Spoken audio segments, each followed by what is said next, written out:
Hi everyone, MJ here. Welcome on YouTube, Periscope, Twitch, and Facebook Live. MJ here. Welcome to Taiwan. I'm going to take my mask off. Don't really need it. Just wear it out of habit. How's everybody doing? Alright, so usual Thursday night here. I'm down at the Jar Jar store. A couple of Filipino gentlemen over here talking. And I'm just hanging out by myself. Have some cinnamon rum, not the one that I taste tested the other night. My usual infused rum. Fajardo fist bump to you. My favorite. Peanuts mint. Everything is so good. Over 200 days. And no lockdown. No local transmission. Daughter goes to school every day. Good boy, fist bump to you too. I know. You're welcome to join me virtually. I'm kind of escape everything. Dave, how are you this month? You guys all know each other. I gotta ask you a question. Did a notification go out on Periscope? Periscope is a fickle mistress. Periscope's been very good to me over the last couple of months, and I think they're fake. Okay, I think the numbers are fake, but I have been getting some pretty high numbers. It's good if you're trying to get a sponsorship or something, I guess. I already have a sponsorship, but anyway, the thing is you go from 5,000 to 50, and you go like 3,000 to 30. Speaking of sponsors, I want to thank my sponsor iVideo.com.tw for providing our internet services, and we are on their battery bank box tonight, and it's working really, really well. Of course, no Wi-Fi service works where you can't connect. And over at WinWins, as you know, it is kind of that's touch and go. Sometimes it's good, sometimes it's not. So I got some doing. I got my little auxiliary light. It's on low, medium, high. And that's off. Thinking maybe off looks better.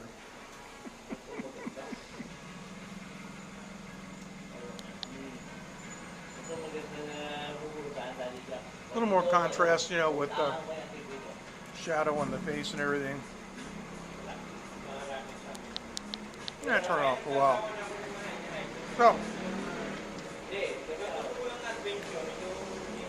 some stuff happened this week. Now, regular viewers of my show know that I have problems with the neighbors parking in front of my parking space.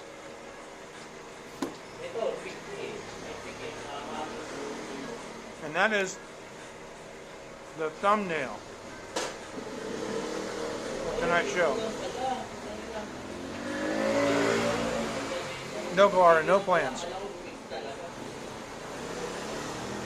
And, I mean, literally, for me, every day is Thanksgiving. This is a screen capture that I took at 11:45 on the 18th of this guy parked beside my car. And it's really interesting because, I'll just show you. I'll turn the sound down.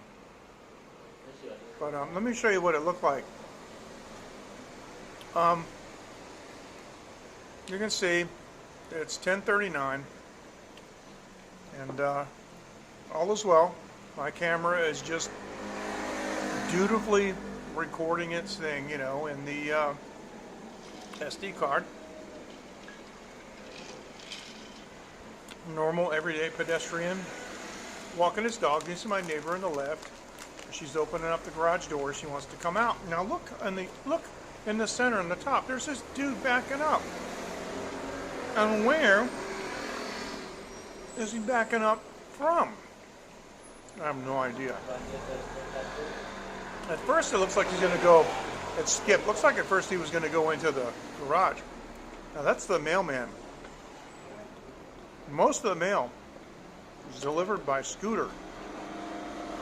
And Taiwan's really ahead.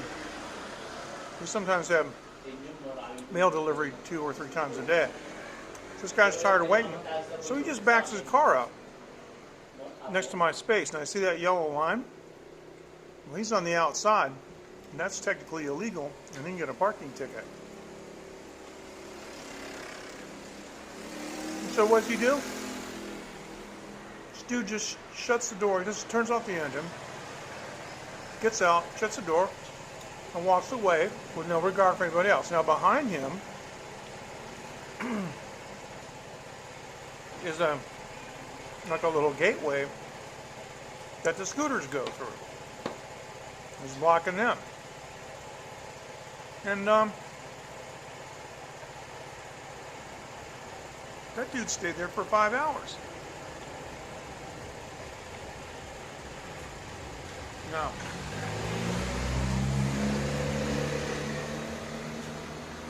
I didn't do anything. But most local people probably would have broke his window.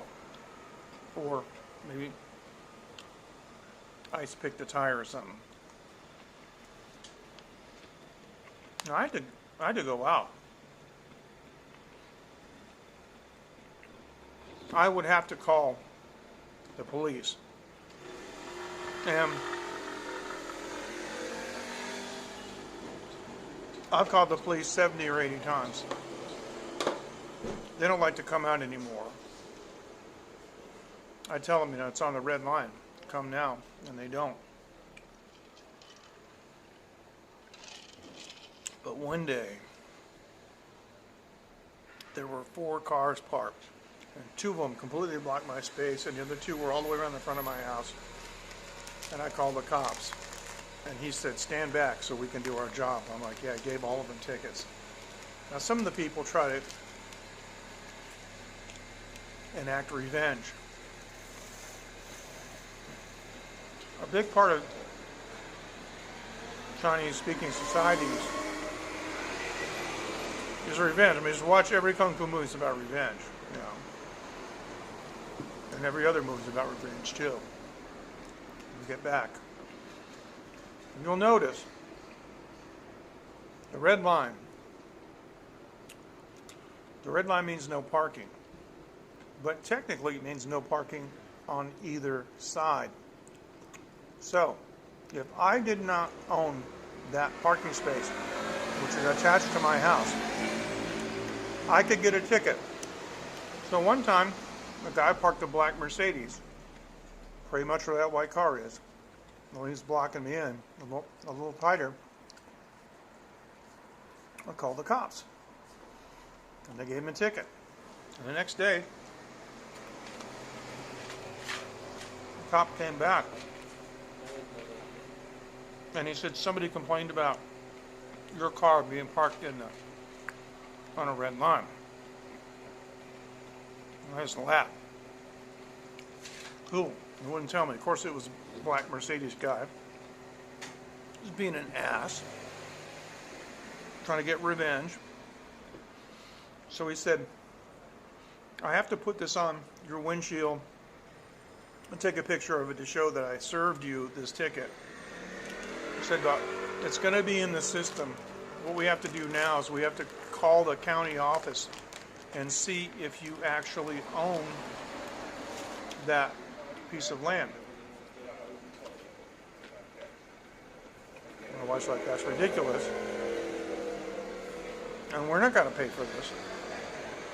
He said, no, we'll do all the work. And so he said, if we come back and give you another one, then it means that you don't own that space. And then we have to ticket you and charge you. Okay, well, he never came back because We own the space. But that's what can happen here.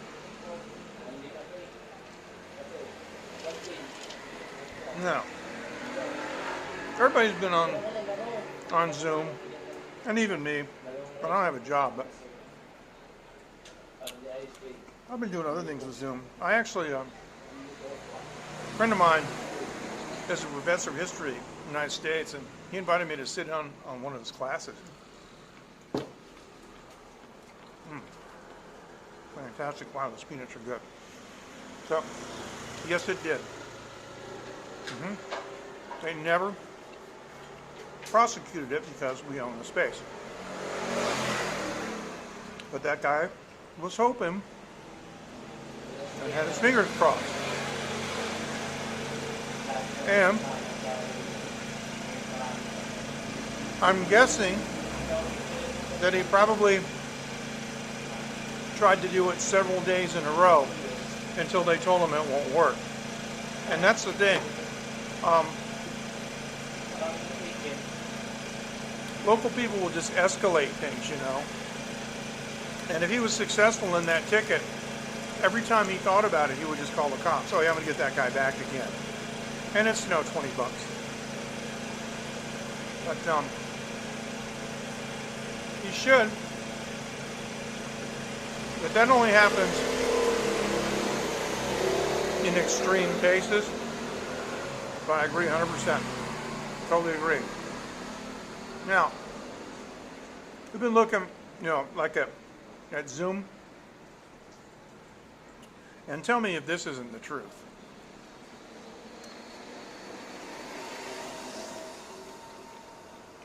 Man, if people got charged with wasting police time, there'd be more money in the treasury than they know what to do with.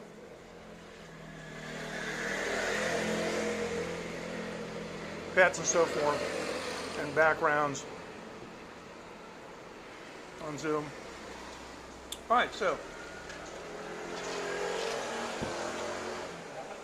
I was over here at the local High Life, where you've seen me stream from before, and I saw some interesting things that I thought I would share with my viewers that were in the store. Now, more than ever, there is a movement towards online purchases. So this is a very famous, what they call a 3C store that does consumer electronics, computers, and communication. A place if you want to buy a TV or air conditioner, or you want to buy like a, Wi-Fi or something like that. What you do is, these are tags. See, they're hanging on hooks. You take whatever it is you want to buy, go up to the counter with the tag, and they scan it, you pay the money, and then they ship it to the store, and then you pick it up. They take your phone number and they send you an SMS message. That's pretty good. So, online shopping at the convenience store are the highlights. Now, Dave knows about these because they have these in Japan. There's all kinds of little, like, formulas, elixirs, however you want to call them. And you may recognize some of these brands, but they're like essence of chicken, ginger, clams, these kind of things. It's supposed to be good for health, to drink them. And if you'll notice, it's hard to see, but whoops. The one right in the middle of your screen says Quaker. There are a lot of products by many leading brands around the world that only exist outside the United States. And that is a ginger drink. It's like a couple of mouthfuls, you know, just a little can. Costs $2. And you can get your ginger.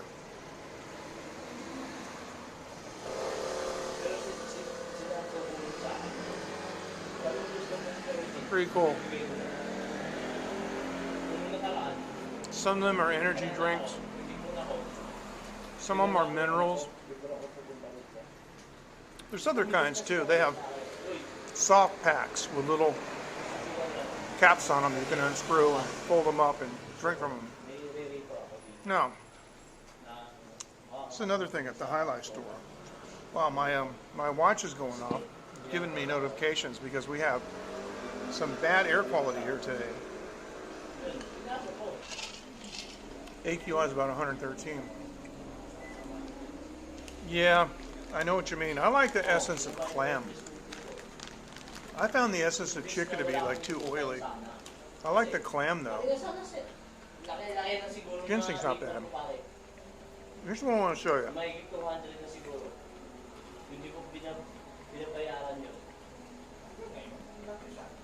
At the little convenience store, they have some pretty nice coffee.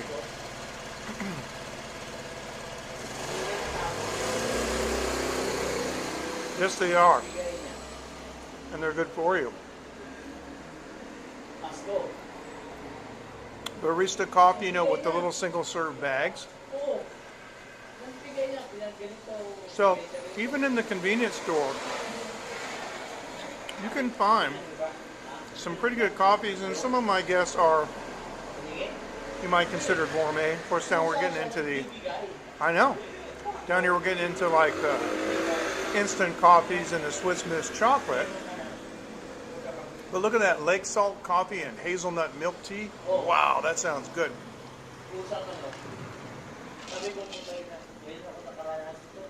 Yes, Steve Ken's not with us because I really wanted him to see these coffees. But I mean, I wouldn't mind going here and getting some of this. And these coffees on the right, they're a whole bean. They're not ground.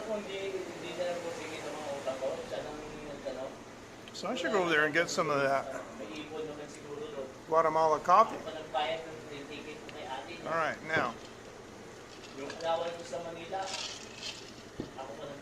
Unfortunately, part of the madness that I've been talking about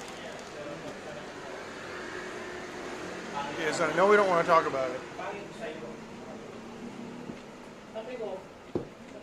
it's COVID-19. You thought I was going to say the election. No. I was looking at some previous broadcasts and previous graphics. And man, I was worried back when it turned to like 5 million cases and then 7 million cases. And you guys know, like in the late night group, I was always saying things like, you know, by the time I wake up tomorrow, it'll be 10 million. Where are we at now?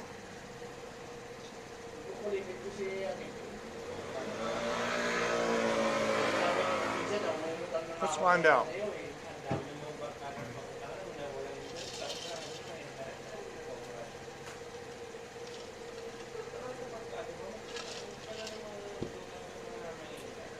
Yeah.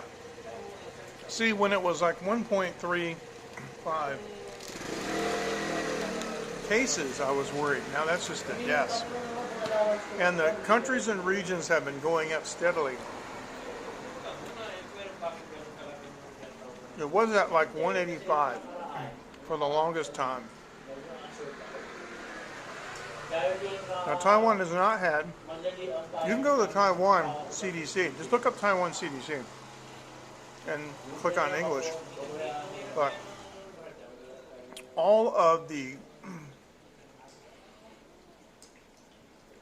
cases that we have now, the new cases are all imported. People coming back to Taiwan. See, the workers will go home they'll renegotiate a contract and they come back. And so what they have to do is they have extra quarantine for those guys. They will actually stay in a quarantine center for 2 weeks. And then here's what they do. I'm going to turn the sound down on this. They come in the middle of the night and they're dressed in environmental suits, all dressed up. Nobody can interact with them. They work with their coordinator, which is a liaison between the Taiwanese employer and them. You know, so it's a person who speaks both languages, basically. I think these guys, they said they were Thai. And they're going to go into the dorm, and they're not allowed to leave that room for another week. So this is why we have things under control here.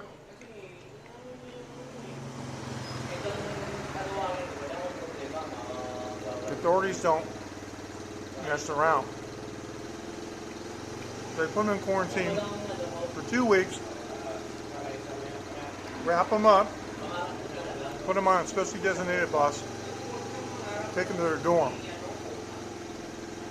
Now, for Taiwanese citizens and guys like me who have, residency here and a home, I'm allowed just to go to my home and quarantine there for 2 weeks if I want to.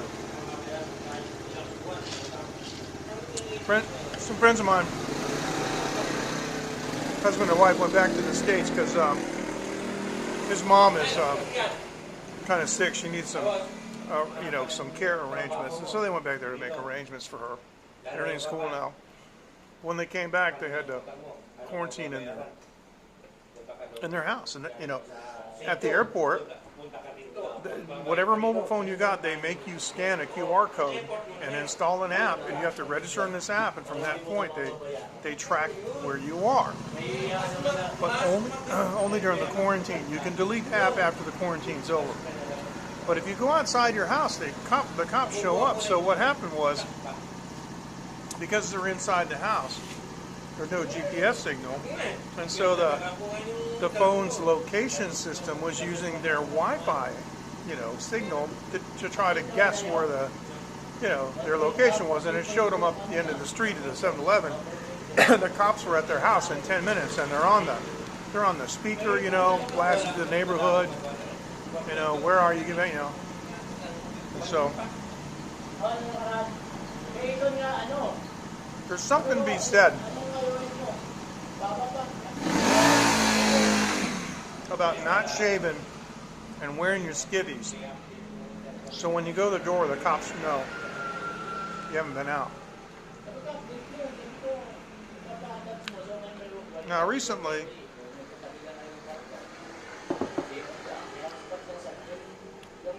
four internationally known DJs, like, who cares, were invited to Taiwan for some DJ competitions.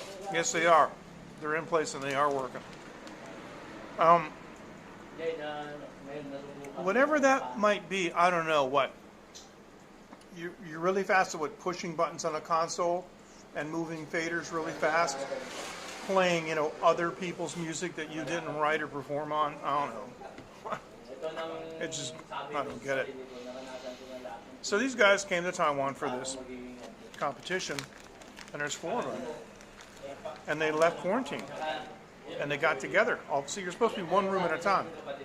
Remember when Casper was in quarantine? 1 room, 1 person. Unless it's a parent with a child. And these guys got together at some common area of the hotel.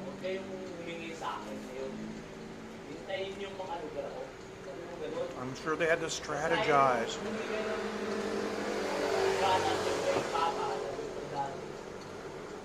And they got fined. 10,000 NT apiece. Wasn't enough. I think it should have been 30,000.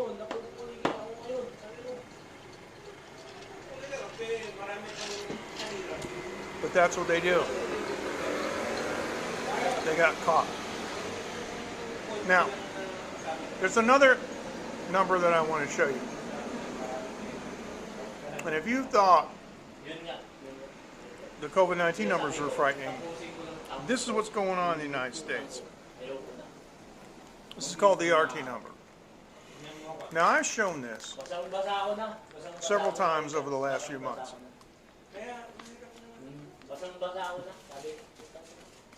Do you remember when at least half of those little dots were green?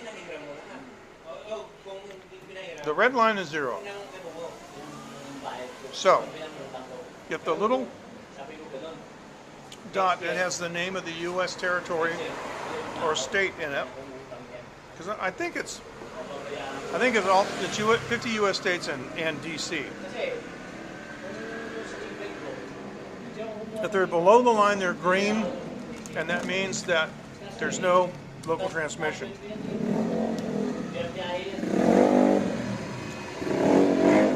Will you be quiet? Motorcycles. If the little dot, the little red ball, the circle, is above the line, it means the disease is spreading. The United States, it's a wildfire situation now. It's out of control. It never was this bad. Even at the very beginning of the pandemic, before anybody knew what it was or what to do. Now people have been wearing masks. They've been using alcohol. They've been doing whatever it is that they've been told to do. And this is what's going on. And it's not because wearing masks is wrong. It's not because, using alcohol for disinfecting your hands is wrong. It's just enough people are not doing that. And it's out of control. So this number, ladies and gentlemen, should actually scare the crap out of you. More so than the worldwide cases.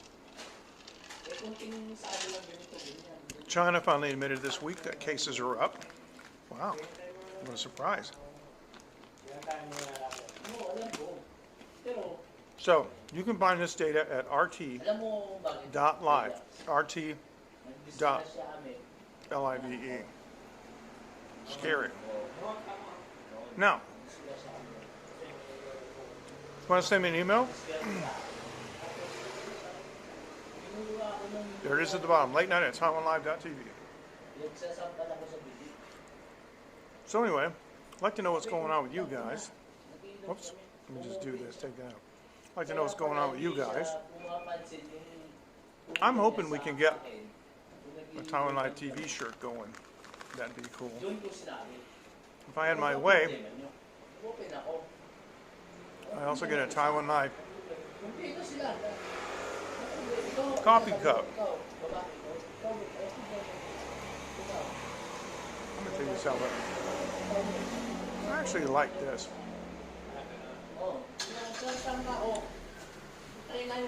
Now, just a bit of a Bootsy update.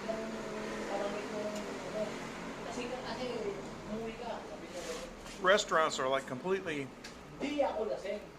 off the table now due to the pandemic. And any prospects we might have had for supplying restaurants with barbecue sauce, not for at least another year. But that being said, the word I got today was it looks like we're going to start manufacturing in December. In January,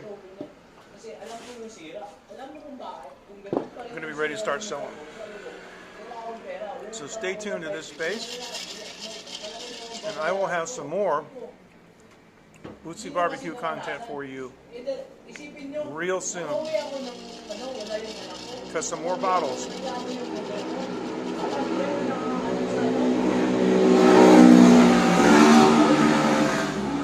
Why do they do that? They have these scooters that are so dang loud. I mean, you can't even talk. And they go home and people try to talk to them and what? Huh? What? Anyway, some more Bootsy bottles are due to arrive in Taiwan. I know. If I want it quiet, I'll just, go in my studio. But I didn't. I chose to come out here tonight. Hi, this is Dave in Osaka, live from Greenland. You're watching Taiwan Live TV with MJ Klein.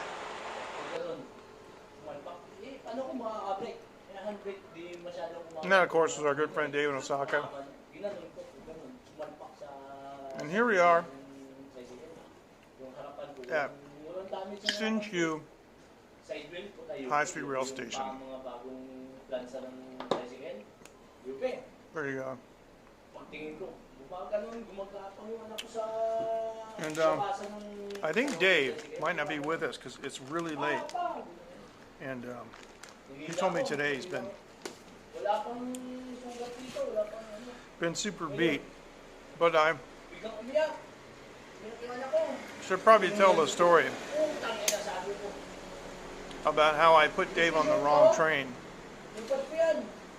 like at midnight. But I should tell that story when he's online with us. Excuse me. Got live TV going, so had a peanut skin. Just wanted to get in my gum. So, all right. So we got we have some viewers on Facebook. Got a couple of viewers now on Periscope and also on YouTube. So I'm wondering if we should open our Skype line tonight. Now, I don't have the external speaker, but that doesn't matter. What I do have is a fast connection. So let's do this. I'm going to go ahead. I'm going to put this up. And I'm going to take our Taiwan Live TV shirt off. So if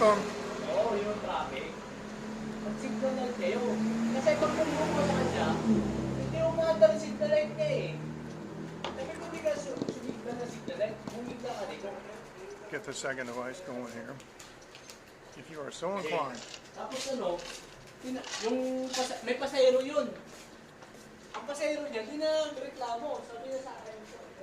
Well, these guys are leaving, as you heard. I had to actually yell at some guys the other day because, there's restrooms over here. There's restrooms at Win-Win's, and they were taking a leak, like on the street out here. And I said, come on, guys, this is my neighborhood. Do you really have to do that? So, but I guess they did. Anyway, all right, so we have our Skype system going. And if you'd like to give us a call on Skype, this is our Skype username, Taiwan Live TV, just like up here, only no dot. This is our companion website. If you are out somewhere and don't have access necessarily to YouTube, or you're on your computer at home, there is no, I don't know why this is, but there is no YouTube app for Windows or Mac, you just use your browser. You can just go to TaiwanLive.tv. You won't be able to comment from there. But anytime you want to know what's going on, you can go to TaiwanLive.tv, and if we're live, like right now, it'll show up. Which is why we did it that way.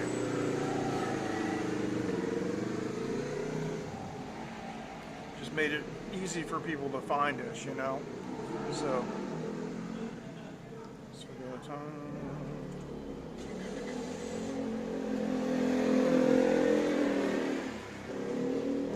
So Taiwan Live TV, and there's no SSL certificate because it just doesn't matter. Okay. So like what's going on, Steve, for example, right now. Whatever I'm saying is we're being broadcast live on Taiwan Live TV. And down below are all the replays, see? So there you go. That's why we did it that way, so you could easily find the show, whatever whatever you're doing. So please go ahead and give us a call at Taiwan Live TV. Just understand. I know things are really strange in the States, but I just am not going to get into politics.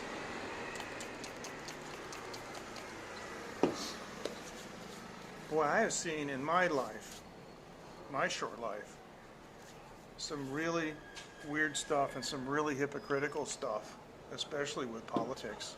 I can't take politics any more seriously than I can take professional.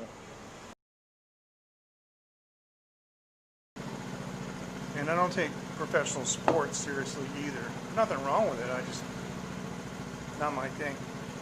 Can't get excited about it. All right, so if you want to give us a call, I don't think Coco's on the air with us tonight, but maybe I should call her.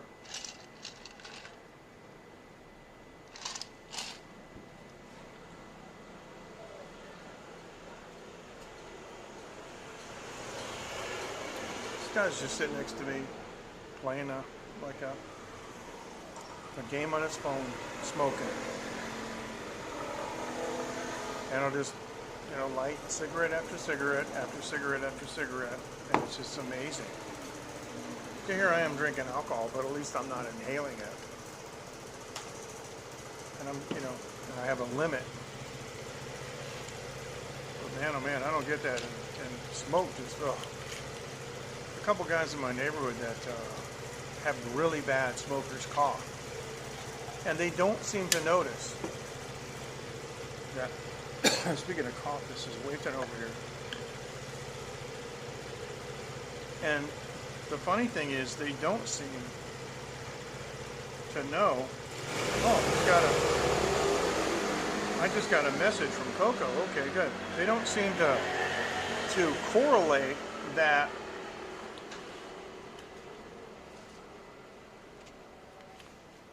They cough right after they take a drag.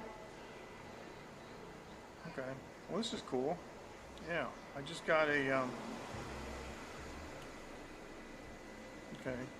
Wow, this is cool. Yeah, Coco just wanted to connect with me here. So we're on Taiwan Live TV as our Skype call. But back when I had my national talk show in the United States, and I probably had 6 million people in the Boston area alone. Who knows how many in the country listening at any point in time. All I had to give was my phone number once, and the lines would be going crazy. Actually, I think I still remember the number. I think it was 254, 1-800-254-TALK is what I think it was, actually. Pretty interesting. So, well, there's a couple people and see if they're up.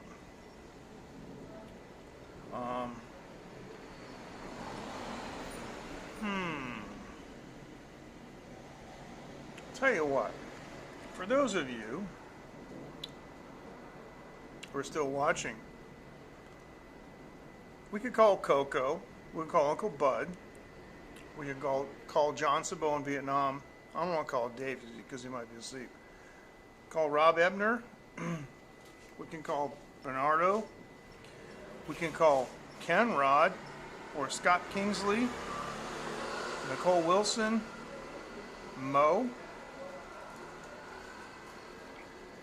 Yeah. I haven't talked to Mo for a couple of weeks. She came on recently. But I wonder how Scott's doing. I actually hadn't heard from Scott in a while. Now, John Sabo's in Vietnam, and Vietnam is an hour behind us. So Vietnam time will be 21:57, or just a few minutes before 10 p.m. Coco is on the east coast, so it'll be a few minutes before 10 a.m. there. And so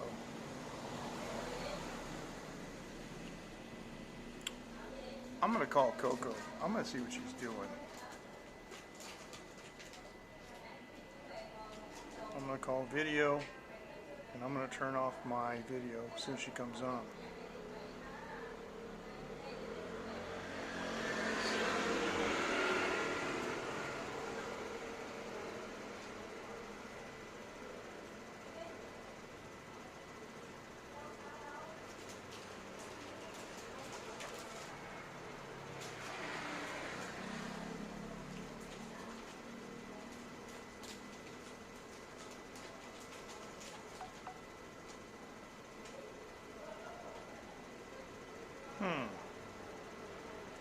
Really?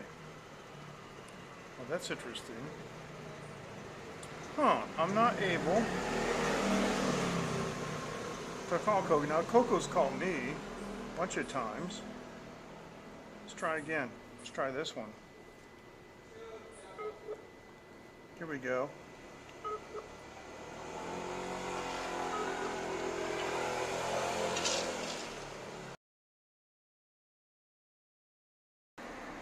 Not reachable. Let's call John Sabo.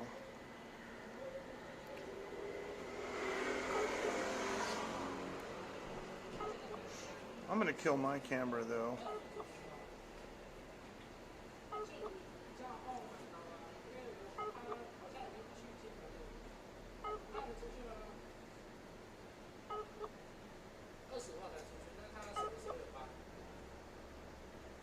Oh, nobody's answering.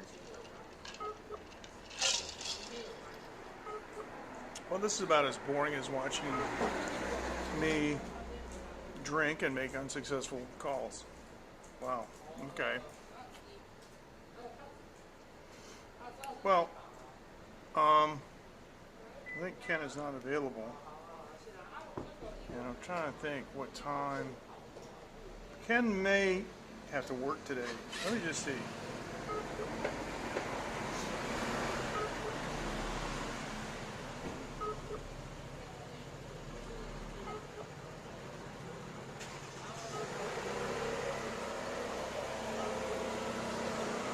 Yeah, for those of you who just joined, we're in Taiwan and we're enjoying a nice, beautiful night here. It's actually a little bit warm. Drinking some cinnamon rum with soda water, ice, and just had some fantastic peanuts that they make here in Taiwan. All right, so he's not available. So we're gonna call Dean. I think I should call Dean first.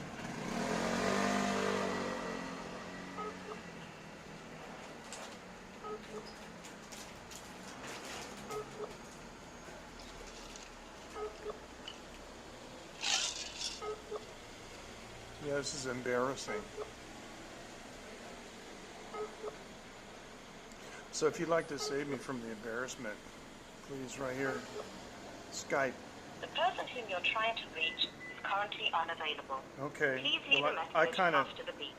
figured that. So we're gonna quit. Okay. Never mind. But thank you. At least he had like an answer machine. Most of the people didn't. So anyway, here we are in Taiwan, and let me just do this for a second. I'm going to turn the camera around a little bit, and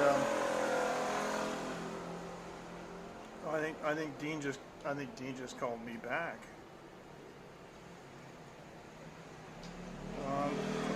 Okay.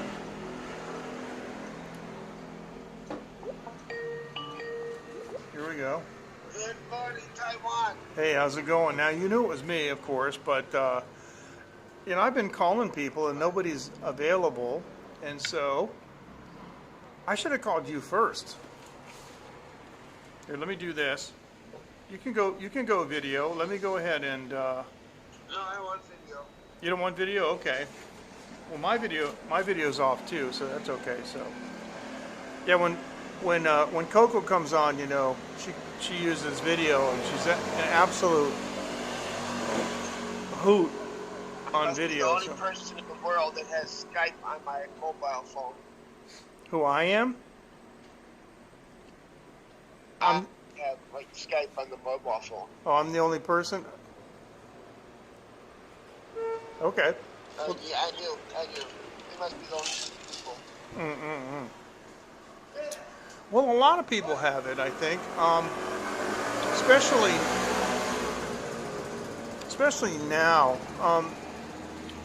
If you're going to call somebody one-on-one, you know, it's a pain in the neck sometimes to use Zoom, you know. You got to share using another system. You got to share the link and the password. And with Skype, if somebody's in your contacts, you know, like from Google or something, then you can easily, you know, just connect with them on Skype, right? It's not a problem. Well, I can see right now. I should have brought my external speaker. So anyway, there's another karaoke place over there, and I haven't been there for years. That's the one that Xiaohui used to own, and where Wenwen's place first opened, and then she moved from there over there to here. And there's some guys in there. They just look kind of shady. What I was going to do was I was going to do this, and I was going to turn the camera around. That's my bike. And go like this. And so yeah. Well, so Dean, listen. You know, I don't want to talk politics because politics sucks. And me either. But what other like strange, weird, and bizarre things? I mean, if you told me that you had a UFO sighting in Wisconsin, I would be absolutely thrilled to hear that. It would be like, you know, I would be a lot more happy about aliens coming than what I see going on. And the bizarre thing is I do talk to people. You know, I have friends and family in the States and business contacts, and some of the things that they tell me about what's going on doesn't line up with what we have access to for news here in Taiwan, because our press isn't biased like that. Our press here in Taiwan is biased against our own political parties, but not any of the foreign ones. So they don't really care. You know, they don't have like a horse in the race or whatever. But how are things going otherwise? Like as far as returning back, you know, to normal from the pandemic? Any signs of that, or just I don't, you know. It's not good. No matter what vaccine is, we're going to be having many mandates. For people. And for example, what's being mandated? Well, here in Wisconsin, it's more voluntary than It's more about what? we have a Democratic governor and a Republican legislature, and so there's a fight between what should be done. Oh, okay. Wow. That scooter just wiped me out. Okay, so, all right. All right, so I mean, I know you're not discussing politics. You're just saying, realistically, you're just saying because there's no, I guess what you call bipartisan agreement on what to mandate. Is that what it is? No, there isn't. Boy, oh boy. Well, what about Matt? We're not going to have the mandate like some states. I see. Well, okay, what about masks? Do you guys like have to wear masks in public places like doctor's office, hospitals, schools? It's recommended. It's recommended to do it. And what happens if you don't feel like following the recommendations? Social. I'll try. Social pressure? Look. Yes. Yeah. People try to shame you. Yes. Okay. Well. Something like in World War I, where if you didn't wear a uniform, they'll put a white feather on you. Oh, yeah. Come up with a feather on you, like they did in England. I see. Yeah. Well, I mean, I did some social shaming the other day when I caught a guy taking a leak up against the side of this building a couple of nights ago. Well, I mean, you know, there's across the street, you know, there's a restroom there, and you can wash your hands. I mean, this guy's taking a leak, and he's going back to drinking with all those pals, and he's reaching his hand in the potato chip bag, you know. And over at Win-Win's next door, there's both sides have restrooms. So I just told him, I said, look, man, it's pretty low class. This is my neighborhood. I'd appreciate it if you wouldn't, urinate on the street. And of course, he looked at me like I had a problem, but, you can only do so much. I mean, I wasn't going to get violent with him or threaten him or something. Do that again, I'm going to kick your butt. There's nothing like that, but, all right, now, so what about this? I want to ask you two questions. Like, if you go to a store, are there like marks, on the floor and stuff to tell you how far to stay away from one another? That kind of stuff? Yeah. They have that, and I wear the mask in the store, but I go to the store very fast because it's too warm. I have a small meetings function, so I got to be careful. Yeah. Yeah, we'll just get in and out. Do your thing. What about restaurants? Are they open? Oh, so I buy less from the food now. I gotta get in and out. Okay. So that's a good thing. Oh, that's good. What about restaurants? Are they open now?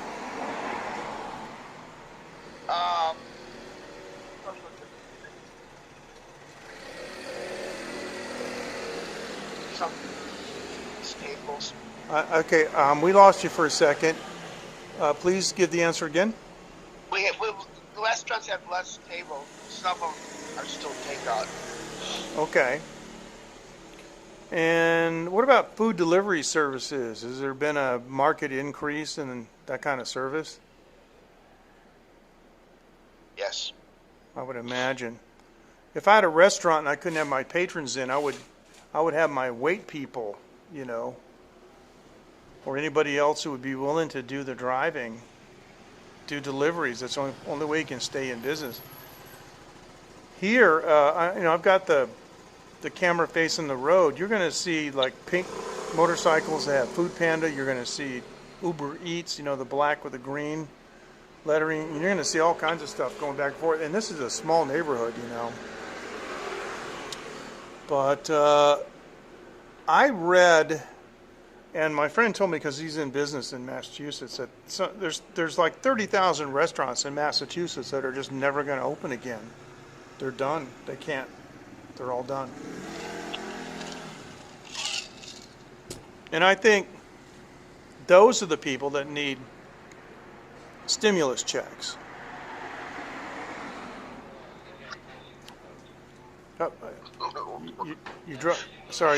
You're dropping out. I'm sorry. Where's the money going to come from? I'm sorry, Dean. You dropped out on that. It wasn't. And where's the money going to come from? Stimulus checks now. Well, I think it should come from the politicians, bribes and stuff. That's what I think. I mean, the politicians are not supposed to. They're not supposed to profit from being in office.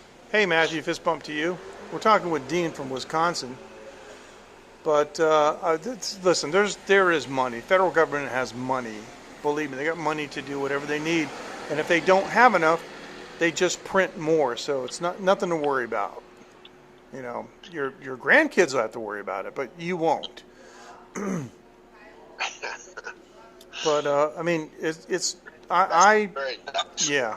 I'm a U.S. citizen and I live overseas and I'm eligible for stimulus payments and I haven't taken any and I'm not going to because it hasn't affected me. It would.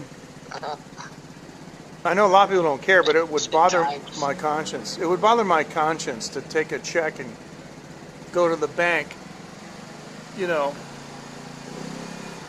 what would I do? Buy another piece of equipment for my recording studio that I have upstairs in the top floor of my house? I mean, I'm not hurting, you know. Yeah, yeah. I just don't think I don't think it'd be right. My daughter's at school every day. You know, mommy checks her temperature in the morning and records it, you know, and then she wears her mask on the bus. She goes to school, and the police car has been. Oh, are you talking, J-Boy? You're talking about the cop here that's been going around? Yeah, I think he might be keeping an eye on that place over there. Maybe. Yeah, J-Boy was very astute there. He was noticing that. So I turned it around because I thought it'd be a little bit more interesting to watch the street than to watch me yakking. But anyway, so you know, our business. J-Boy's from Texas? No, J-Boy is from India. Our business has not. Our business in Taiwan has not been affected by the pandemic at all. There's just no two ways about it. We're very, very fortunate. We're well taken care of. I got no complaints, nothing to complain about, and so that's fine. And I don't feel that I am owed or entitled to COVID-19 relief because I haven't been affected by it. I just think it's, you know, I would much rather. I mean, I know it doesn't make much difference, but at least in theory, you know, the money can go to somebody else. There are some people that have been destroyed by it. Yeah. So, yeah, I found out that a longtime friend of mine, back from 1980, that I worked with, knew the guy, you know, for 4 years, worked together, and his wife had lupus and some other comorbidities, and she got COVID-19, and it killed her right away. You know, and these are people that I've known since, you know, I was like 25 years old. I've known these people. So, yeah. Anyway, yep, it's unfortunate, but is there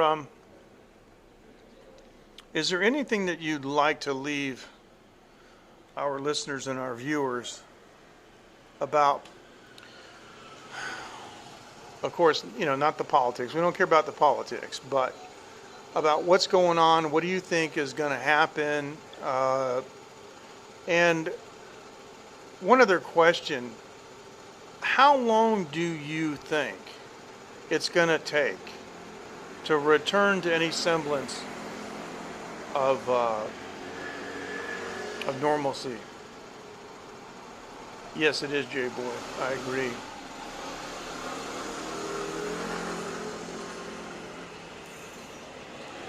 Dina, I think we got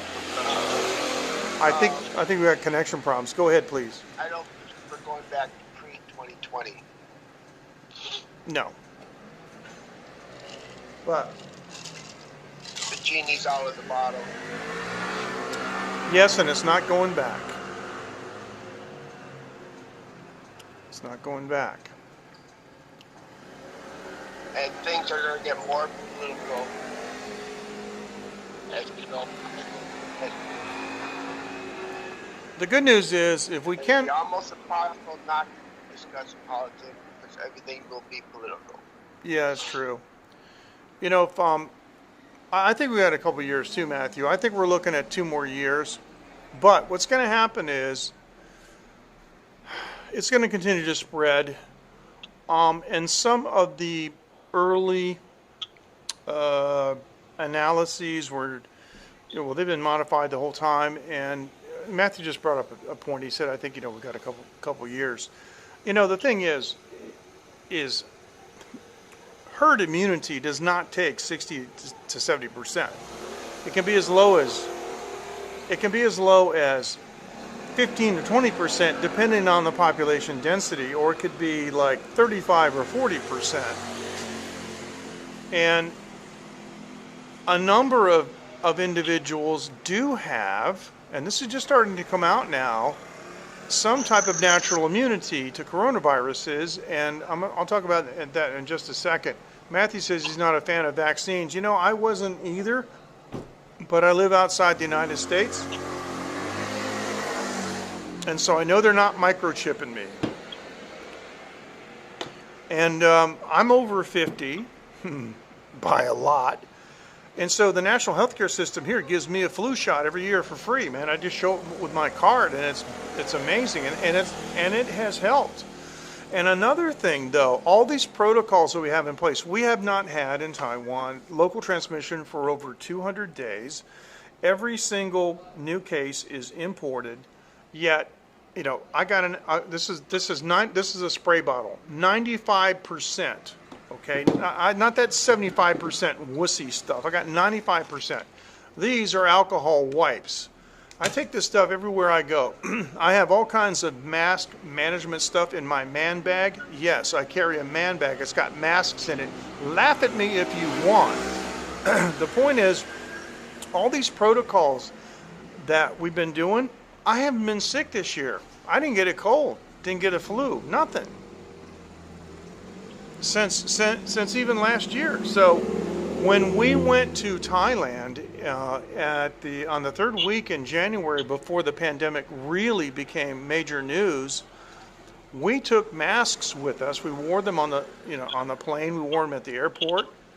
And the whole point is that these are just masks that we had in our normal household stock. That's how people have to live now in the States. They have to do that. Now the man bag is really handy, man. It's super handy. And back in 2018, I went to the States for 4 days to see Dr. Sears, and I wore a man bag, and not too many people gave me bad, stares or weird stares. Not that I care, but most people didn't look twice.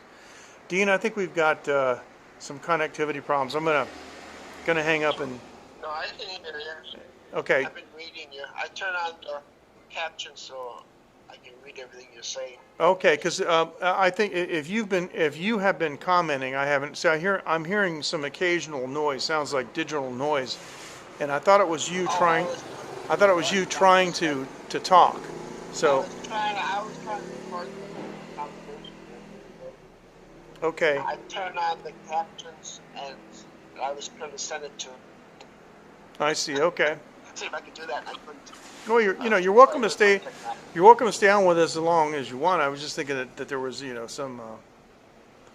some problems with the connection. I thought you were trying to talk because I was just hearing some choppy noise. But so anyway, two things are going to happen. No matter what, people are still going to be infected. So you're going to be inching closer toward herd immunity, whatever that is, whatever that means, and it depends on the locality. It depends on a lot. Herd mentality for this place isn't the same mentality. Herd immunity in this place isn't the same as herd immunity in another place. It's different. And the other thing too is that there are going to be vaccines. And I know that Matthew's not a fan of vaccines, but right now, Taiwan CDC put a call out. They're doing human testing now on a vaccine here in Taiwan, and the initial reports are very good. It's working. So by March of next year, I may be rolling up my sleeve. Dean, are you talking? I'm not talking. Okay, all right, because I'm hearing little chirps, little chip, chip, chip. So okay, that's all right. Now, I made a statement a few minutes ago, and I would like to go back to that. My friend John Garrett in the States and I were talking, and there's, for a while, it's not, we can say it's an emerging theory, but it's been around for a little while, that a certain number of people have normal, or let's just say natural or acquired immunity to COVID-19 because it's a coronavirus, and particularly people in Taiwan. See, the correct name for COVID-19 is based on SARS, right? The severe acute respiratory syndrome. And that was here in 2003.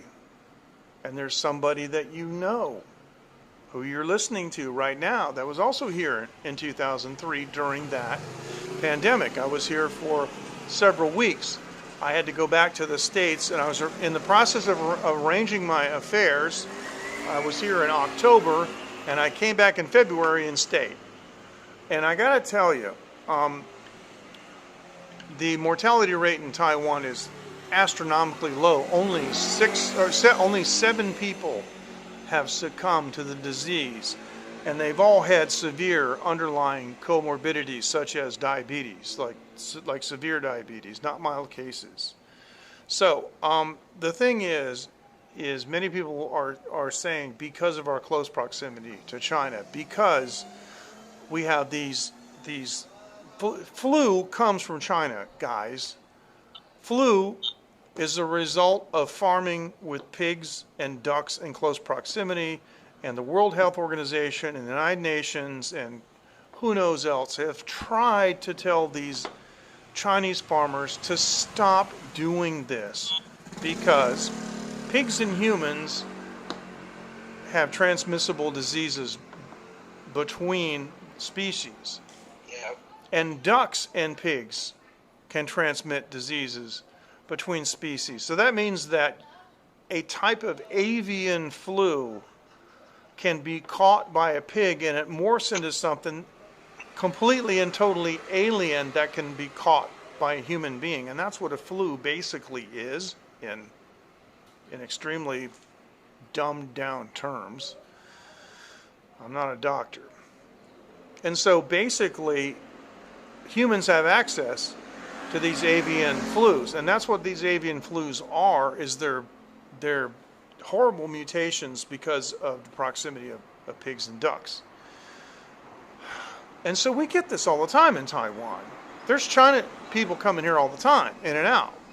And there's smuggling and other things that are going on. So every year I get a flu shot, and the flu shot that I get in Taiwan ain't the same flu shot that you guys are going to get in North America, because the strain is different. But I will say that there are a lot of coronaviruses here, and it wouldn't surprise me a bit if my daughter, who's born here, my wife, who's native, and I've been here for 16 years, it wouldn't surprise me a bit if our family has some kind of either native or acquired immunity to COVID-19. That would not surprise me at all. And there has to be a reason why we've gone over 200 days without any local transmission that is beyond just the normal procedures. Because you guys do see me walking around places sometimes without a mask, but you couldn't do that in the States without getting it. And you know, we're all the time getting admonitions, you know, from the government. Don't let your guard down. Be diligent. And it's true. Because all you got to do is go somewhere and shake somebody's hand and then eat some French fries or something like that, see.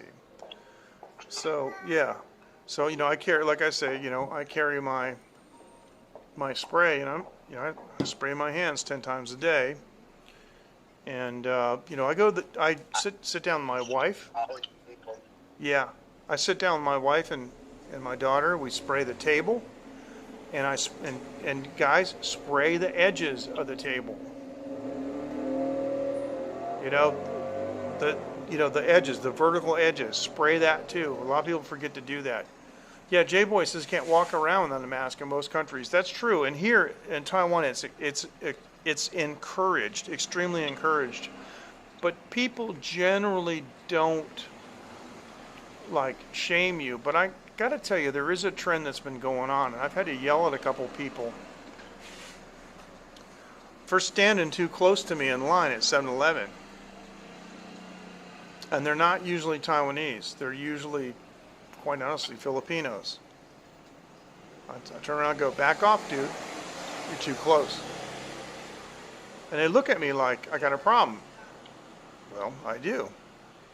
I do have a problem.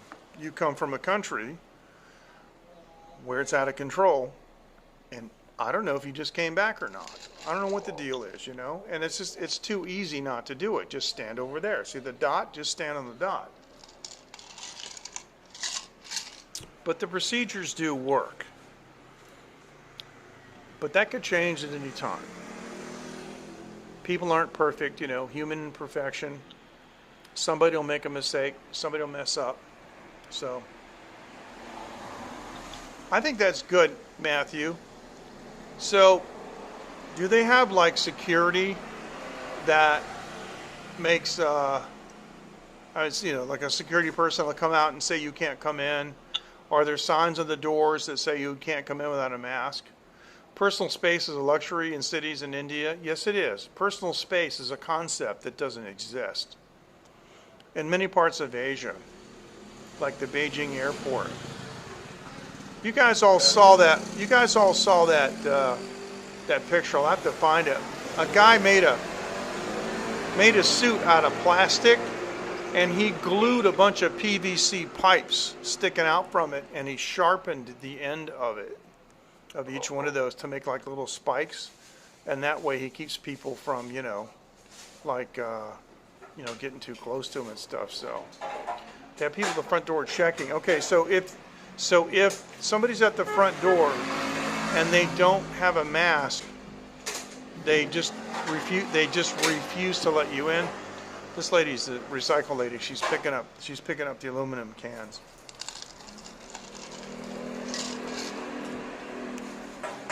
这边有很多一公给你啊，不谢。So anyway, 不会啊，谢谢，晚安。She was trying to say thank you in English. It's funny. People here are really polite. I got it. But see this lady? She's got a mask on. See? It's you know. What time is it? It's 23:29. It's 11:30 p.m. here. She's got a mask on. She's walking around collecting cans for recycling. It's cool.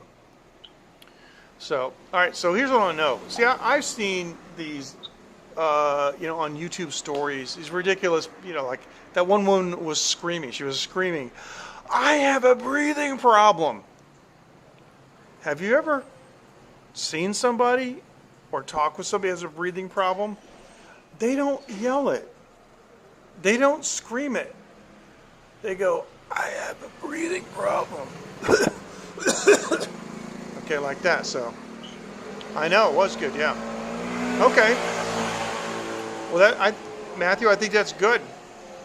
I think that's good that they hand out the masks. That's a good way to do it. And a curfew. You mean like a civil defense curfew? Like you're not allowed to be out between 10 p.m. and 5 a.m. Hey Jim, how you doing?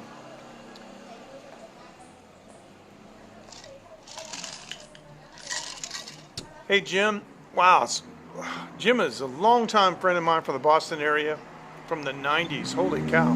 Hey, Jim. Yeah, well, yeah, I know what you're saying, but she's not touching her face. Oh, I see. Oh, that's cool, Matthew. Yeah, no, I hear you. She's not touching her face, though. But we don't know who she's going to come in contact with and so forth, so. But yeah. It's good to see you. Jim, I haven't seen you on one of our live streams for a long time, and I know you read the mail and you're in the late night group and everything, so I just want to say It's a real pleasure. I know Jim because he had a FidoNet BBS in my area in Boston's North Shore that I thought was the greatest thing I'd ever seen. It was called Lost in the Supermarket because he was a supermarket manager. And Jim, do me a favor. I know you've got like a tribute website to your old BBS. You guys don't know what that is. That's before the internet. You used to use a modem and dial into somebody else's PC to get on a message board. And at nighttime, like midnight, all these individual PCs around the world would take all the messages, you know, that had been over the last 24 hours added, right? Oh, you did? Oh, so much for that. So much for me keeping up with that. Sorry about that. But FidoNet was an offline distribution system, an offline messaging system, and the packets would get distributed around the world within 24 hours, and then, you know, your system would call, you know, the local head system and download a packet and distribute all the messages. It was pretty cool. But well, that's the other thing, Jay boy. You know, you got to be careful with gloves on. See, I don't wear gloves because I just spray my hands so much.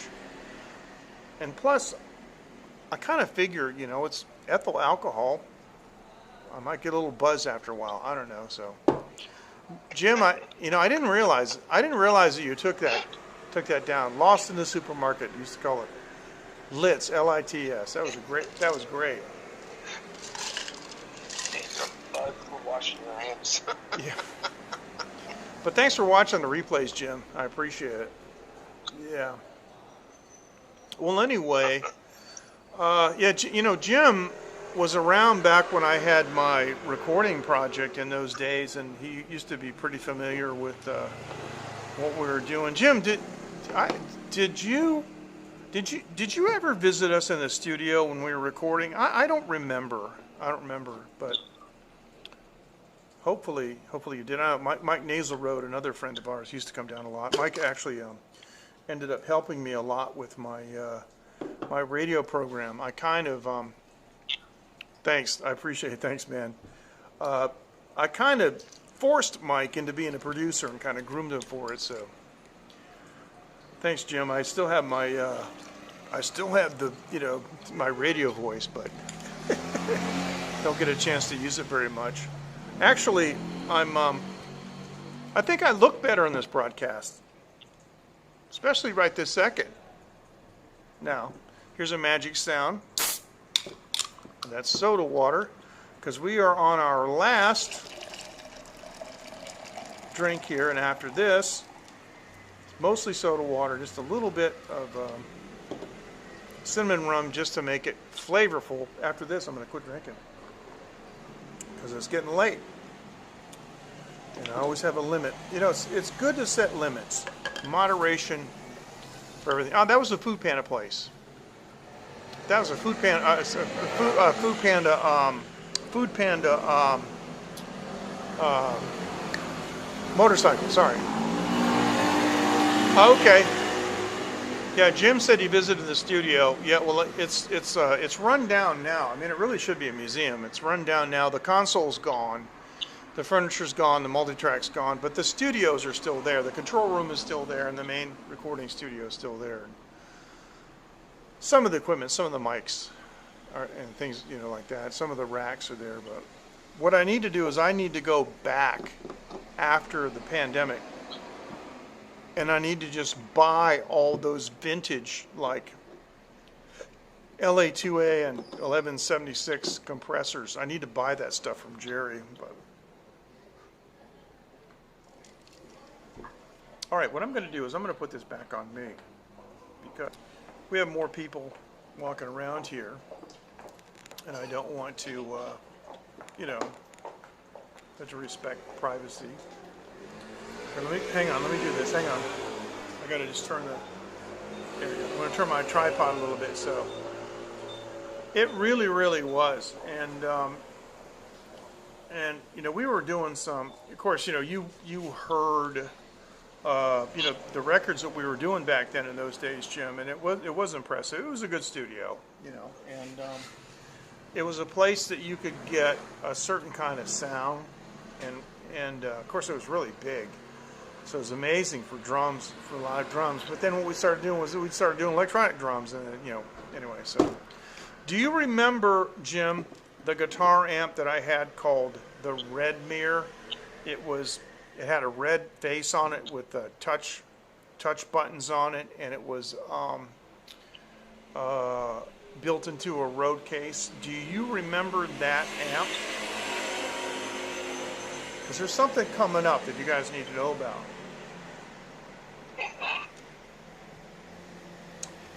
And the name of the amp is Redmere, Redmere, and the model was the Soloist. So, Dean, I think we should hang up. I appreciate it. Thank you for joining. Thanks for joining. And so I have one question, MJ. Okay, go for it. Have you heard from Caspar after you left the Hurricane Hotel? Yes, I have. Oh yeah, he and I are in touch. He's super busy. He's going to try to come over next week. And when he does come over next week, we're gonna find a way to stream together. So definitely. So yeah, everything's cool. No, he's good. He's good. More loud motorcycles. Okay, Jim. What that tells me that I had gotten rid of the red mirror by then and went back to orange. So okay, that's cool. All right, Dean. Take care. Thanks so much for joining, and stay safe. Wear your mask and don't get involved in any. Wash your hands. Wash your hands, and don't get in any political arguments because it's not worth it. No, it's not. All right. Have a good afternoon or good morning. Bye-bye. All right, thanks. That was Dean in Wisconsin, a longtime late-night viewer, supporter from way back when. Yeah, by that time, then, Jim, I had been using thanks for what, J-Boy? What did I do? By that time, you're talking about, I had gone back to the orange 80-watt, we called it a straight top or a straight head, the amp. There was no master volume at all. And so, and I had the high watt cabinet, so yeah, that was cool. All right, so this has been fun. And it looks like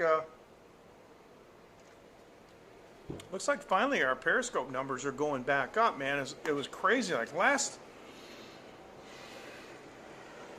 broadcast I did, Oh, well, sure, J-Boy. It's my pleasure, man.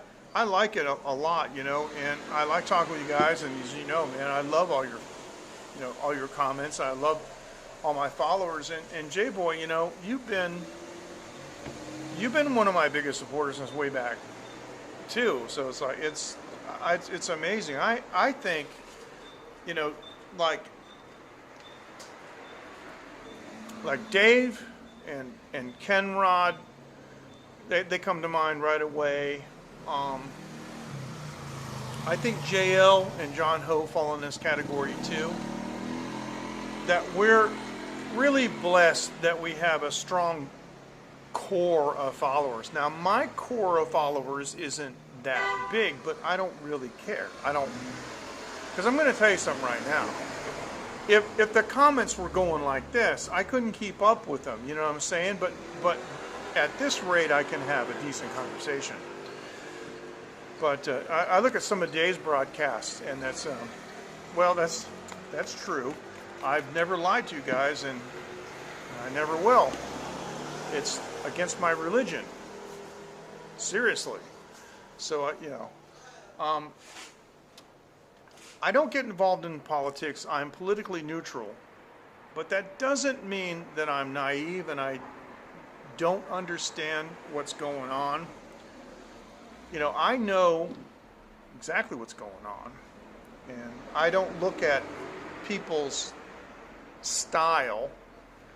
I don't look, I look at their accomplishments, just the same that I wouldn't look at somebody's outside and say, well, that's a brown person, or that's a yellow person or something. It's, and influence. I just care about what they do.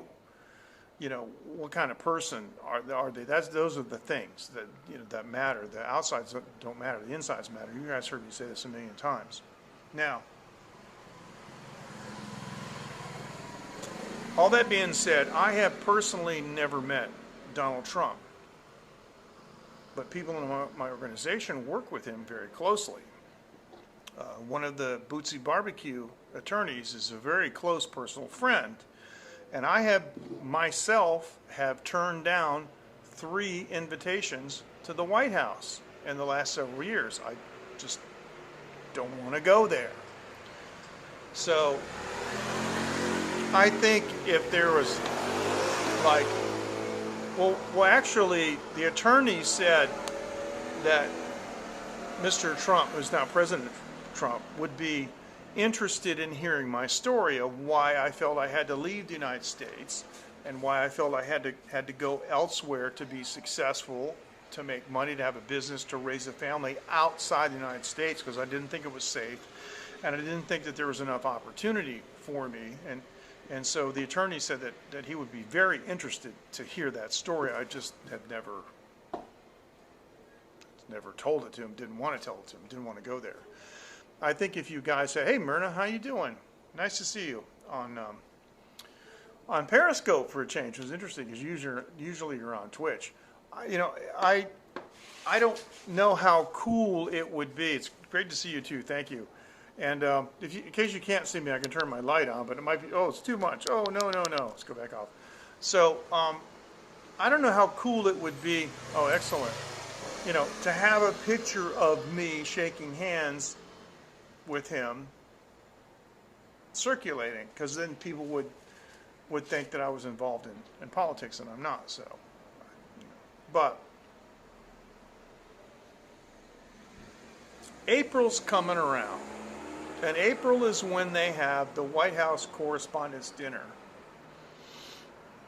And I definitely, absolutely, without a doubt, can get an invitation to that. And so I will just see how it goes. But probably not. Just the way it is, probably not. So anyway. Well, this has been cool because got to see a lot of old friends tonight, and Jim Mars, which Jim Mars is almost an enigma, because he doesn't show himself too often. He stays behind the scenes.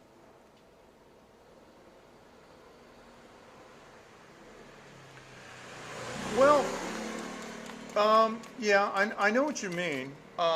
That's hard to say, Jay Boy, because I'll tell you why. I mean, when I was in the States, I was heavily involved in radio, and because of my friend Grady got me into broadcast engineering. And because I was involved in engineering, I was around radio stations a lot. And not just when they were off the air to do repairs, but I would be there during operational hours too. And I met, some interesting people and some influential people.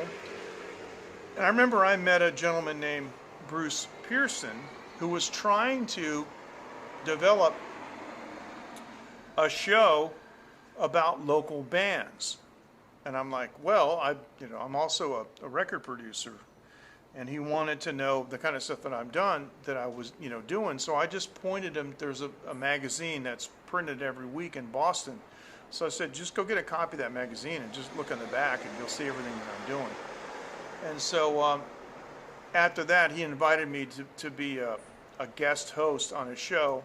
And at the time, it was on an AM radio station, which, AM is mono, but it was one of Grady's stations, so it was like loud. What I liked about it was kind of like a 60s thing. 60s sound, because you're driving around in the car and stuff with the radio cranks. And so we called it 1060 Rock. And so, I had been on the air doing that show. I was I took over as the acting manager of one of the larger. What happened was the AM and the FM for a group of stations split. The FM was sold off, and all the staff went with the FM, and the AM had no staff. So I came in and managed them for about a year and a half. But mostly I was there to take care of the technical side of it rather than the business stuff was being managed from corporate headquarters. And so at that time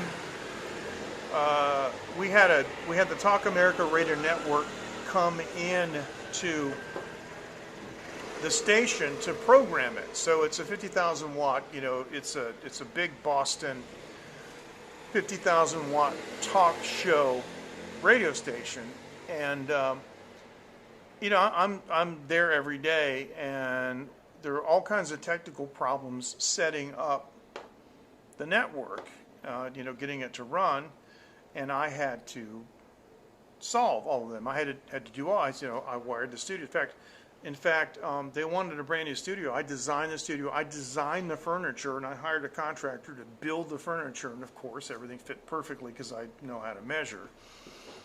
And I did all the wiring myself. And so eventually, the network offered me a position as Vice President of Engineering for the Talk America Radio Network, which at the time, if you look at them on Wikipedia, they've been gone a long time. They were absorbed by another, network. But back in the 90s, they were the second largest talk radio network in the United States. But at the same time, I was the chief engineer of the local radio station in my town. So here I am. Every day I'm going to work, and I'm managing, a 50,000 watt AM talk station. And in my office, I'm also the vice president of engineering for the second largest talk radio network in the United States. At the same time, I'm the, chief engineer for the local radio station in my town. So, yeah. And the one in Western Mass you're talking about was where Talk America was at the beginning. Now, here's the thing. Jim, it's so amazing that you're here. Jim Mars he knows what I'm talking about. He was in my office. He knows that radio station. He knows the Talk America Radio Network. If I'm not mistaken, you probably met John Crohan, the president of the network. You've seen all the studios that we built and everything. This is a guy that saw that stuff. So the one in Western Mass, back when I had invited Tess to start doing the show with me, we started doing it from that station in Mass. And I don't want to mention any names. It's political. But we moved the network from there to Woburn, where that office is that you know about. You've been to that office several times. It's pretty amazing. Wow, you just happened to be on and we're talking about this. And so I was the local, the chief engineer of the local radio station in my town. And so I had done so much work on that local radio station that it really didn't, fortunately, I didn't really have any daytime emergencies I had to go run because I had taken care of it, straightened everything out. Most stuff I would just go down at night, do some adjustments, or fix a couple of niggling things that would be broken or something, But I also did a talk show from that station on Sunday night, and we usually started at midnight.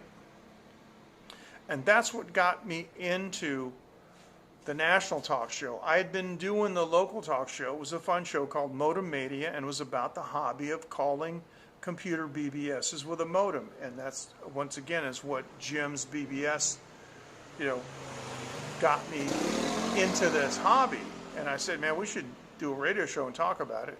So I talked to Paul Feinstein, the owner of the radio station, and he told me that he didn't care what I did After the paid clients were done at midnight, he said, I could do anything I want. It is a shame. I know what you mean. It is a shame. Yep. It's completely different now, and it's nothing like what it used to be. But I think everything's gone to Sirius now. It's gone to satellite radio. But I think if somebody came out with just an old-fashioned, kick-ass rock and roll, like they had in Boston, what was it? WCOZ, the 30 minutes of commercial-free kick-ass rock and roll, that kind of stuff. I think, I don't know, maybe I'm wrong. But, so, I did this show called Modem Mania at night, and we did stuff like, BCN was the radio station that did not like me and did not like my music, but Carter Allen did. Because Carter Allen, let me finish the other thing. I'll come back to the Carter Allen story in another second. But I did the show, and I had my own BBS. After Jim had his, it was really cool. I decided to try to do my own BBS, just mainly because I wanted the experience of learning, the technology and figuring out how to make it work, and I did. And Jim's BBS and I connected on the Fido network and on FidoNet, and then I started doing my radio show. So really, well, that's cool because I think Carter's cool. Yeah, Carter's cool, man. And you should, if you ever get a chance to talk to him, tell him I said hi. I'm alive and well in Boston. So here's what happened. I was working at Audio Processing Systems Incorporated, APSI, APSI. APSI made recording consoles, like, 2 football field long recording. It's really, really nice recording consoles. Steve Crump is a genius designer. I did some work for him in between everything else that I was doing, and he decided that he was going to quit the business, close the business, and go to analogic. So, okay, that'll be cool. If you wouldn't mind, give him my studio website, phoenixmediaforge.com, because I'm getting ready to release a bunch of new music. He knows my old stuff, but for those of you who don't know, if you go to Phoenix Media Forge, it's just like it sounds, phoenixmediaforge.com. That's my studio, and from there you can find all the other stuff that I do, all the music that I personally recorded and released in the 90s. And I got some new stuff. In my new studio, I've got like 6 or 7 tunes that are almost finished. Wow, we're really like talking in circles here. But I was working at APSI one evening doing some assemblies on their consoles, and I hear this song come on the radio. It's WBCN. And I hear this guitar sound, and I'm like, wow, that's a really cool guitar sound. And then it goes, da-da-da-da-da, and the drums come in, and I'm like, man, that's a great drum sound. Man, I wonder, wow, who is that? Who recorded that? Then the guy opened his mouth, and I said, oh, I engineered that. I forget the name of the band, but they did a song called JFK, and the guy says, Dallas, Texas, November 22nd, 63. Then the second verse goes, the darkest day in American history. And they were actually a fun band to record. And I was like, well, no wonder I like the drum sounds. So this is on BCN. So back then, everybody called me Michael J. I'm MJ, right? I'm Michael J, right? So I called up BCN. They know who I am. I said, hey, man, this is Michael J. Can I speak with Carter just for a second? He said, yeah. I said, Carter said, what's up, man? I said, would you do me a favor and turn that record over that you're playing now in the back? I think I did that record. And he's like, okay, hold on. He got the sleeve. He goes, yeah. It says recorded at Fleetwood. Said, yeah. Michael J. did it. Says, yeah, man. And I said, okay. I just wanted to know because, they did this record and they said they were going to give me a copy of it when it got pressed. I never got pressed. And he says, "Oh, well, I'm sorry to hear that, but he said, all right, I got okay, bye." So I hung up with Carter. And then Carter did something which I wasn't expecting him to do. I was just, working at APSI, and he says, "Yeah, he says, I just looked at the back of the record, and it's done by Michael J. Klein over at Fleetwood." He goes, "Yep, sounds pretty good at me, pretty good to me." So I was like, I dropped my tools. I was like, okay, that was very nice of him. Out of all the WBCN disc jockeys, radio personalities, I prefer that term. Carter was always the nicest one to me. He, some of the other guys, like, I recorded a band called Reel to Reel, and the bass player was really friendly with those guys at BCN. And we finished this record, and the record sounded awesome. And like 2 weeks later, he was complaining to me, like, how come you didn't get a better guitar sound and all this stuff? I'm like, well, I captured, the guitar sound that your guitar player has coming out of his amp. And that's, the sound that he likes. And now I'm a producer, but I'm not a dictator. And I wasn't going to say, oh, let's make it sound like, Tom Schultz, or let's make it sound like Tom Petty. That's his sound. But what it was other people, not Carter Allen, at WBCN that were complaining about the sound of the record, and they just, were being asses about it, being jerks about it. So with my band Britain, WBCN played this many songs, none of them, but WCOZ played tons of stuff. I don't know if you remember, Jim, I didn't know you at this time, but about 1979, COZ actually played a recorded live gig of my band Britain. 45 minutes they played it, commercial free, on COZ. That's back when they were playing all these great bands, like, John Butcher Axis and France and all those bands. And I don't know if you remember France. You probably do remember John Butcher Axis, and of course our good friend Charlie, Charlie Farron, who went on to play with the Joe Perry Project and did all those great songs. And in my opinion, the best song the Joe Perry Project did was the one that Charlie wrote. But of course, we knew Charlie back from the days when he played with Balloon. So yeah, we're going way back into Boston history, and even further, with Tom Schultz and Brad Delp.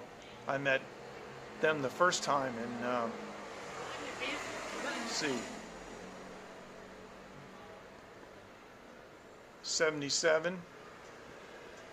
Yeah, first time I met Tom Schultz and Brad Delp was in 1977 in North Carolina. Then I met Tom Schultz the second time in 1981. Yeah, and heavily influenced me into moving to Boston. Now, I had been asking you, Jim, about the Red Mirror amp. That's a very, very rare amp. There's only been 3 imported into the United States. I used to own one. I've just been given a second one. The second amp was just gifted to me by Ray Violet from the Jesters of Destiny, a really amazing band. They're coming out with a new album called Distorted Everything. I've already heard it. It's off the charts good. And so Ray is moving out of the United States. He's setting up a studio in the Caribbean. He doesn't want to pack the amp out there. And he only knew that the only other guy that would appreciate the Red Mirror is me. So, Jim, Grady. Grady has the amp. He's repairing it, and it's going to be here in about another 6 to 8 weeks. Really?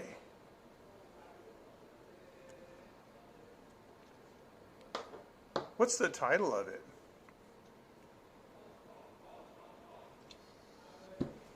So, in upcoming shows, I'm going to have some information about the Red Mirror. The Red Mirror is a phenomenal piece of equipment. The Red Mirror was the world's first modeling amp. It came to the United States. Ray had a music store in Boston, and he imported 3 of the amps. I played all 3. I recorded on all 3. I owned one I'm going to own a second one. I'm one of the few people that's ever owned two. They have 3 channels. One is a Fender Twin, and these are modeling amps. Fender Twin, Marshall 100 watt super lead, and a Vox AC30. There's a compression circuit. Absolutely. There's a compression circuit with a Butterworth filter on it that does an unbelievable high gain distortion that's off the charts. Built-in flanger. Wow. Okay, cool. I gotta see that. Built-in flanger, built-in chorus, reverb, graphic EQ, noise gate, and a direct out off the speaker chain. So you can record or go to a sound reinforcement system console with it directly from the back.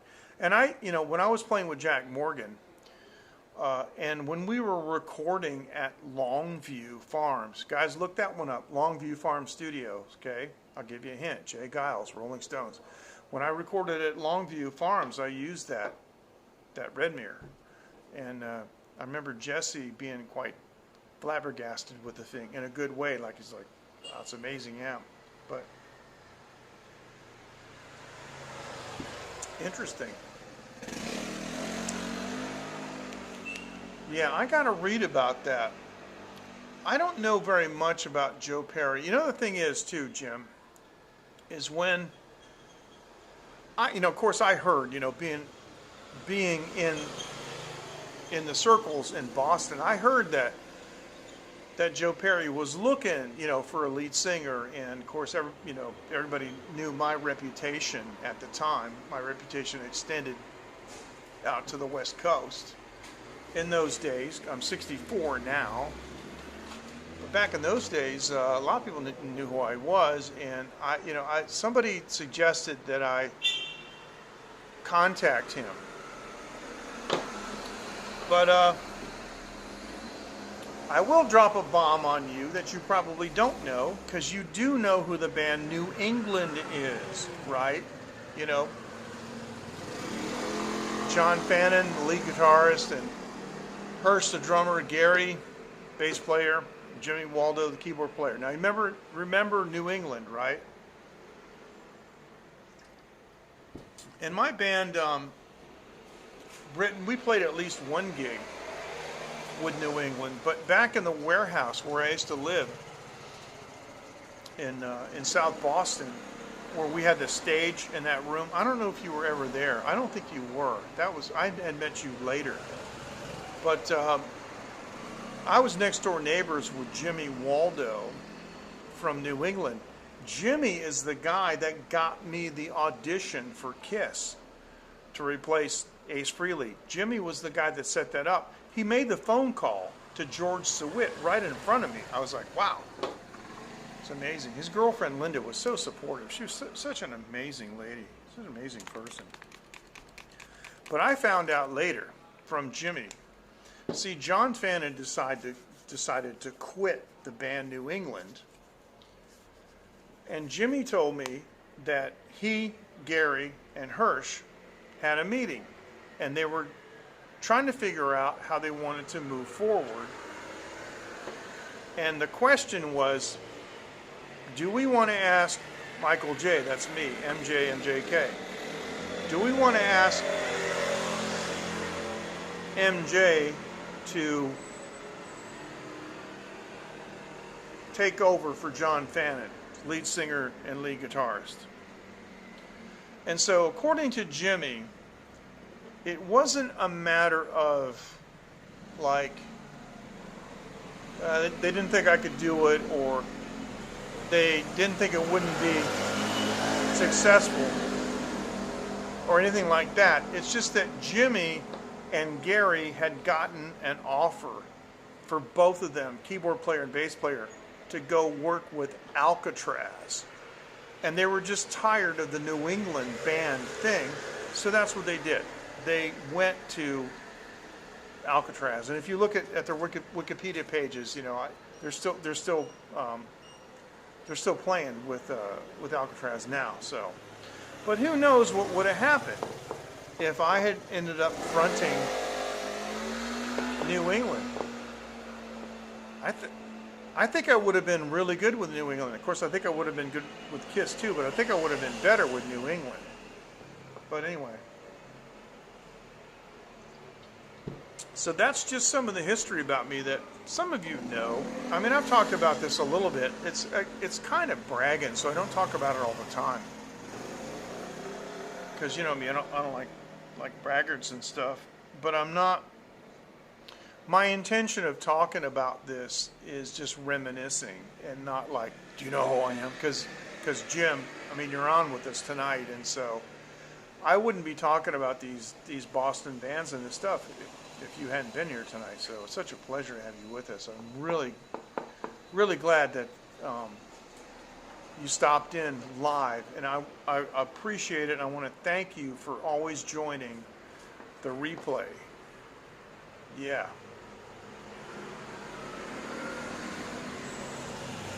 So maybe I should write a book. Now the one good thing is that nobody's written a Wikipedia page about me yet. Some people say, oh, I deserve a Wikipedia page and I should have one. Yeah, I do too. But I kind of got mixed feelings about that. Because once you have a Wikipedia page,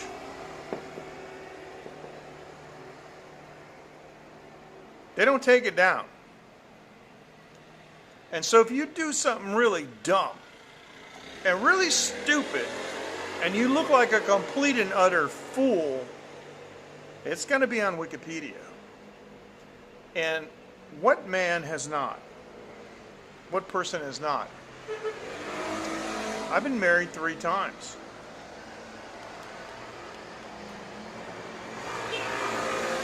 That would be on there, you know. I suffer from depression. I've had some bad things happen to me as a result. That would probably be on there too. But anyway. So yeah, no, I appreciate it, man. Thank you. I appreciate it. This has been cool. This has been fun. I have babbled far too long for 1 hour, 53 minutes and 20 seconds. I want to thank everyone for joining. I'm going to take this off right now because we don't need any more Skype. So yes, it is. And even my old MJK.com site. Remember, I was the original owner of MJK.com, and all the music that I had was on there. And then Internet Solutions robbed me because they cashed my renewal check, but they gave it to somebody else. So the domain that I have now strictly for my music projects is mjk.asia. But let me do this. Just bear with me for a second because I need to do this. N-I-S.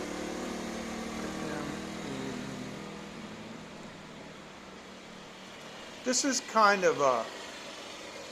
I'm going to say this is, if anything, this would be like, let me see. This would be like the touchstone, if you will. See, Taiwan Live TV is basically, it comes under the blanket of Phoenix Media Forge. Phoenix Media Forge is my studio, the whole media company and everything. And so if you go to phoenixmediaforge.com, you can find Taiwan Live TV. You can find mjk.asia. You can, if you go to mjk.asia, and even on Phoenix Media Forge, you can find our SoundCloud profile, so you can listen to all my old tunes from the 90s. And guys, I knew what I was doing. You know, in my 40s, I had a 4.5 octave range. You know, so do the math and look at it. Check it out and let me know what you think. But I got a bunch of new tunes coming up, And the good part about it is because I don't smoke and I don't take drugs, I take care of myself. I take 22 supplements every single day. I went to the Sears Institute for Anti-Aging. The